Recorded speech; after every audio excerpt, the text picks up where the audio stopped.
अमित सकाळी सकाळी गडबडीत किचनमध्ये आला आणि त्याच्या बायकोला विद्याला म्हणाला, मला लवकर नाश्ता दे, मला 1-2 जागेवर इंटरव्ह्यूला जायचं आहे. विद्याने अगोदरच नाश्ता बनवून ठेवला होता.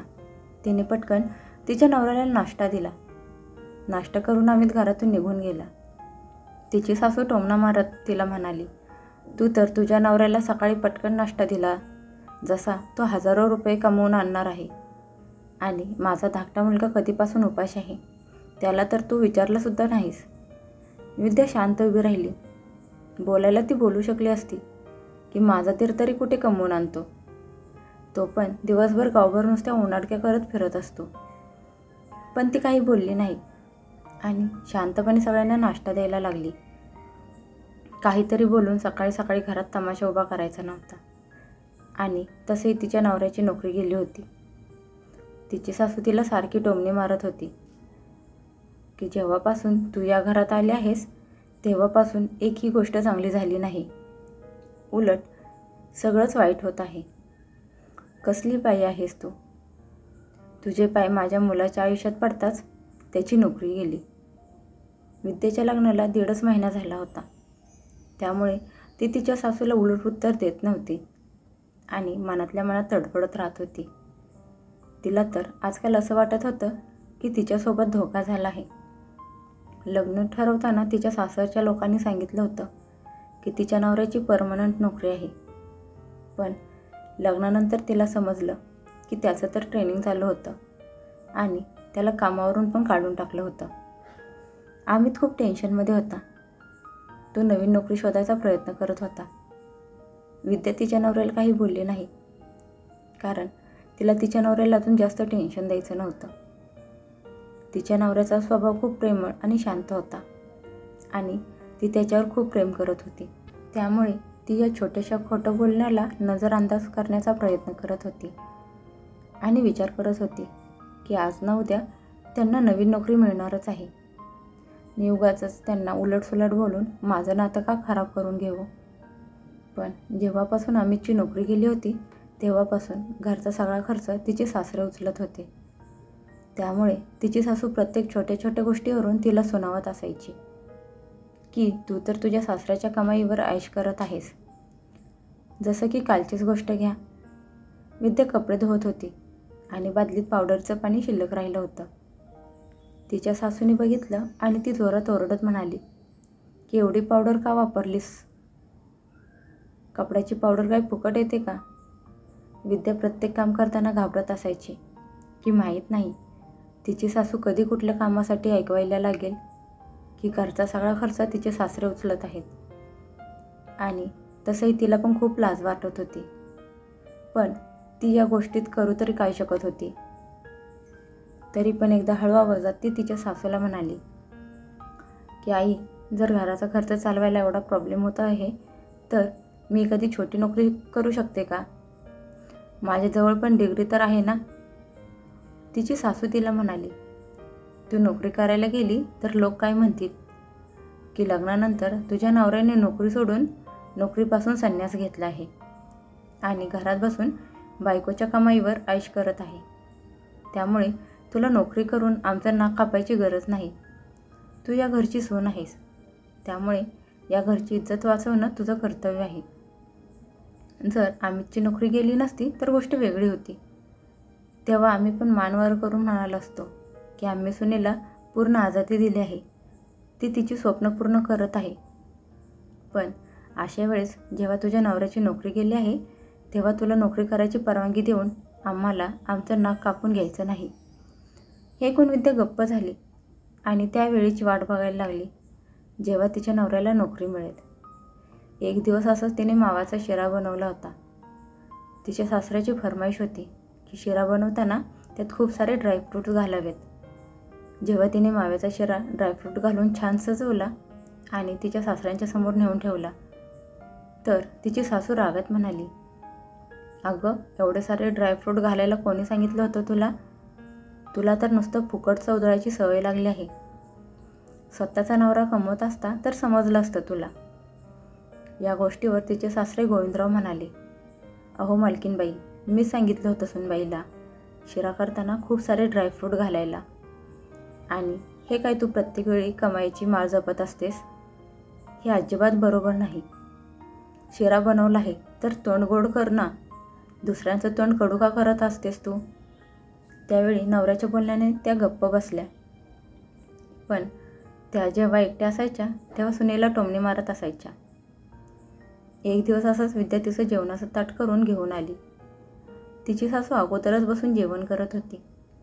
सुनेच्या ताटात एवढी भाजी बघून सासूबाई चिडल्या आणि म्हणाल्या, अगं विद्या, तू तुझ्यासाठी एवढी भाजी बाजूला काढून ठेवली आहेस का? दे, तुझं ताट इकडं दे, मी त्यातली भाजी काढून घेते. तू 2-3 चमचे भाजी घे आणि आमटी भात खा. तुला तर फक्त आमटी भात पुरेस आहे. हे ऐकून विद्याला आश्चर्य वाटलं आणि ती म्हणाली, आई, मला पण भाजी खूप आवडते. मी भाजी का खायची नाही? आजकाल डॉक्टर पण सांगतात जेवणात भाज्या भरपूर खायला. मग मी थोडीच भाजी का खाऊ? तिची सासू तोंड वाकडं करत म्हणाली, ही भाजी माझ्या नवऱ्याच्या कमाईतून आणलेली आहे. एकतर एवढी पनवती सून आहेस की आल्या आल्या माझ्या मुलाची नोकरी गेली आणि आता सासऱ्याच्या कमाईतून तू पोट भरून भाजी ठोसत आहेस. सासू प्रत्येक वेळी तिच्या आत्मसन्मानाला जखमी करून तिला रडवत असायची. पण आज सून सासूला दणदणीत उत्तर देत म्हणाली की आई, माझा पायगुण अशुभ नाही. उलट तुम्ही लोक खोटारडे आहात. तुम्ही लोकांनी लग्न ठरवताना आमच्याशी खोटं बोलला होता की आम्हीतला परमनंट नोकरी आहे. पण हे तर अजून ट्रेनिंग पिरियडमध्येच होते. ट्रेनिंग चालू असतानाच त्यांना कामावरून काढून टाकलं. तर मग यात माझी काय चूक आहे? तुम्ही लोक तुमच्या जबाबदारीवर मला या घरात सून म्हणून घेऊन आला आहात. मी घरची सगळी जबाबदारी सांभाळत आहे. मग माझ्या खाण्यापिण्याची जबाबदारी कोण घेणार आहे? तुम्ही लोक लग्नाच्या अगोदर तुमच्या बेरोजगार मुलाची म्हणजे धाकट्या दिराचं ओझं उचलू शकता. तर मग मी तर या घरची थोरली सून आहे आणि घरातली सगळी कामं मनापासून पार पाडत आहे. जर एवढाच प्रॉब्लेम होत आहे तर तुम्ही लोक मला नोकरी करण्याची परवानगी द्या. मी नोकरी करते. पण मला माझ्या खाण्यापिण्याविषयी बोललेलं अजिबात आवडणार नाही. तुम्ही लोक मला समाजाच्या भीतीने नोकरी पण करून देत नाही. मी नोकरी केली तर समाजात तुमची बदनामी होईल की तुम्ही लोक सुनेकडून काम करून घेत आहात. मग जर तुम्ही लोक मला घरातून बाहेर पडून कमवून देत नाही तर मग माझा खर्च तुम्हालाच उचलायला लागणार. आणि तसंही मी काही खूप मोठ्या मोठ्या फरमाईश करत नाही. मला पण माझ्या नवऱ्याला अजून जास्त टेन्शन द्यायचं नाही. त्यामुळे मी त्यांना काही बोलत नाही. पण कमीत कमी मला पोटभर जेवायला तर मिळालेच पाहिजे. आणि सासऱ्यांना कशाची कमी आहे जी मी थोडीशी भाजी खाऊन माझं पोट भागू? इथून पुढे जर तुम्ही माझ्या खाण्यापिण्यावर बोट दाखवलं तर मी कोणाचंच ऐकणार नाही आणि मी नोकरी करायला सुरुवात करेन. एकदा का यांना नोकरी मिळाली की मग मी पण माझ्यासाठी नोकरी शोधायला सुरुवात करणार. मग तर कोण असं बोलणार नाही ना की माझा नवरा बायकोची कमाई खात आहे. कारण या घरात तुमचं वागणं बघून मला कळून चुकलं आहे की माझं माझ्या पायावर उभं राहणं किती गरजेचं आहे. देव न करो आणि भविष्यात जर कधी परत यांची नोकरी गेली तर कमीत कमी आमच्याजवळ आमची काहीतरी बचत असेल जे आमच्या कठीण काळात आमच्या उपयोगी पडेल. सुनेच्या करारी उत्तराने आता तर सासूची बोलतीच बंद झाली होती. तेवढ्यात विद्याचे सासरे खोलीतून बाहेर आले आणि त्यांच्या बायकोला ओरडत म्हणाले, जरा खोलीत ये. जेव्हा बघाव तेव्हा सुनबाईच्या मागे हात धुवून लागलेली असतेस तू. आता सासूला तर तिथून जाण्यासाठी कारणच पाहिजे होतं आणि नवऱ्याचा ओरडा ऐकून जास्त वेळ सुनेसमोर उभी नाही राहू शकली आणि लगेच खोलीत निघून गेली. खोलीत गेल्या गेल्या गोविंदराव तिला ओरडत म्हणाले, सुनेनं उलट उत्तर दिलं ते ऐकून काळजाला थंडावा मिळाला असेल नाही का? एवढ्या दिवस सुनबाई गुपचूप सगळं ऐकून घेत होती म्हणून. अहो, आपली पण चूक आहे ना.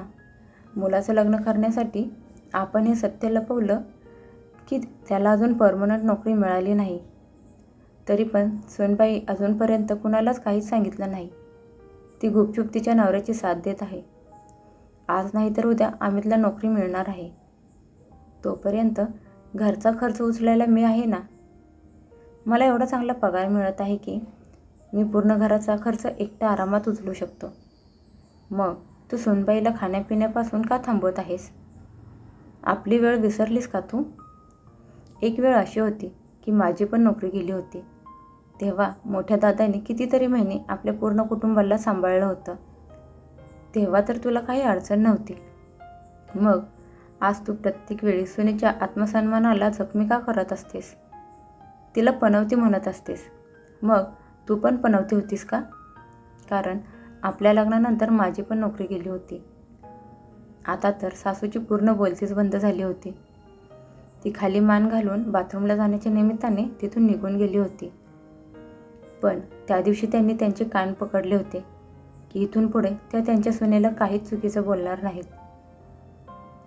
कारण त्यांनी बघितलं होतं की सोनबाई चुकीचं सहन करणाऱ्यातली अजिबात नाही. तर मग तुम्हाला ही कहाणी कशी वाटली ते कमेंट करून नक्की सांगा.